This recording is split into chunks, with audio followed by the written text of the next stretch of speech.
הגשש חאלד.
آمریکا از منظر حقوقی بین المللی اخلاقی در جایگاهی قرار ندارد که نسبت به دیگر طرفها در منطقه یا خارج از منطقه اتهامات و ادعاهایی رو مطرح بکنه. ما این ادعاها رو به شکل کامل مردود و بی‌ارزش تلقی میکنیم.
רוצה להגיד לכם, חברי הכנסת ומשפחות יקרות, לא היינו מצליחים לשחרר עד כה למעלה מ100 מן החטופים בלי הלחץ הצבאי. כל הלחצים שאנחנו מפעילים, המדיניים, המודיעיניים,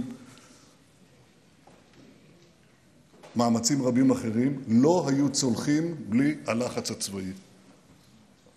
ואנחנו לא נצליח לשחרר את כל החטופים בלי לחץ צבאי. לחץ צבאי, לחץ מבצעי, לחץ מדיני. ולכן דבר אחד לא נעשה. לא נפסיק להילחם.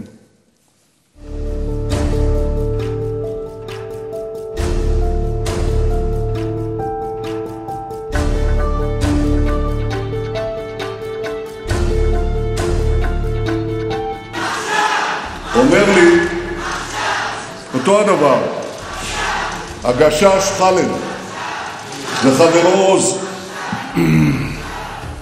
חייבים להמשיך.